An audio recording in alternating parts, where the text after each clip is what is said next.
La flexibilité entre le monde du travail, le monde du bureau et le monde résidentiel home, c'est en effet une barrière qui est en train de s'effondrer pour différentes raisons.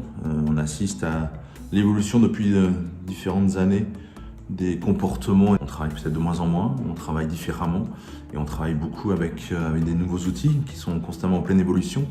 L'arrivée du digital est complètement, depuis des années, on le vit maintenant, c'est presque Ces outils connectés que nous avons autour de nous du matin au soir nous permettent d'échanger, de communiquer, un vaste sujet, mais en tout cas de travailler sur des espaces complètement différents, hybrides. Donc voilà, tout ça a une conséquence sur l'évolution du mobilier. Pendant des années et des décennies, le mobilier de bureau a été pensé par des industriels qui ont fait le focus sur un marché bien défini, qui était le bureau. On a vu différentes typologies de produits, essentiellement basées sur le confort, sur l'ergonomie, des chaises, comme je disais précédemment, très dessinées, concentrées sur la fonction, sur le confort, des réglages dans tous les sens. L'arrivée du digital, la montée en puissance des outils digitaux. Donc on assiste à le début de nouvelles façons d'essayer d'aborder le mobilier pour avoir une transversalité. Tout le temps, il n'y a rien de révolutionnaire dans tout ça. C'est juste qu'on donne peut-être plus d'accessibilité à des produits beaucoup plus sensuels, beaucoup plus domestiques, des ergonomies beaucoup plus différentes, non, mais beaucoup plus détendues.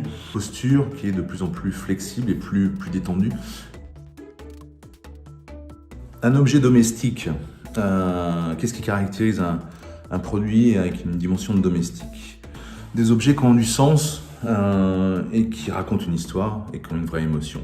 On a assisté pendant de nombreuses années, on le voit encore, beaucoup de produits sur le marché qui sont dessinés par des designers, mais qui sont assez loin de l'émotion, qui ne dégagent pas forcément un intérêt atemporel.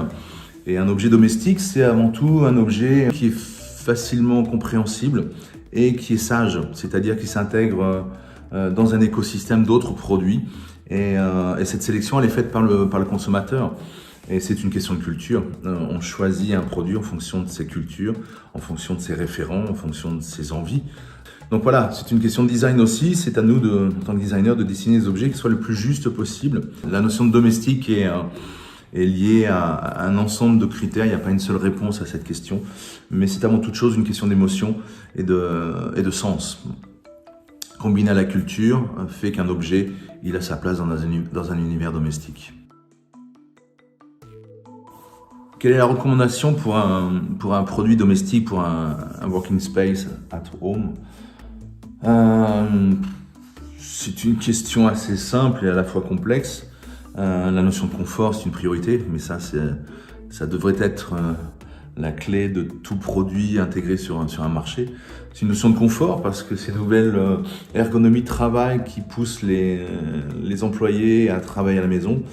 Et puis à partir de là, c'est de respecter là encore, que ce ne soit pas des objets à prothèse.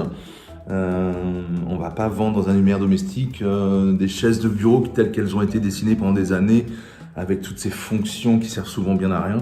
Mais voilà, c'est de travailler sur des produits justes qui s'intègrent avec les autres fonctions de l'habitat, à savoir le dîner, la convivialité, la vie de famille, et sans qu'on ait des objets qui soient forcément intégrés qui ne soient pas en raccord avec la culture, avec l'architecture intérieure de chaque espace privé. Donc voilà, c'est de proposer des typologies de produits qui soient, là encore, importantes aussi. C'est de vraiment réfléchir à cette notion de connexion. On vit dans un monde et les outils de travail sont essentiellement digitaux. Il y a le besoin de connexion, le besoin d'énergie, et c'est un vrai sujet. On a vu le Bluetooth, on a vu le wireless, on a vu toutes ces technologies sans fil. Donc il y a des solutions intéressantes à travailler pour intégrer, sans que ça soit là encore des prothèses ou des verrues, d'intégrer toutes ces notions digitales de connexion. Donc voilà, tous les produits qu'on dessine d'un point de vue factuel doivent être perméables, en tout cas connectés. Donc voilà, c'est une juste balance et de réfléchir en tant que designer à des solutions timeless, atemporelles, qui soient justes et qui soient fluides et faciles à l'usager.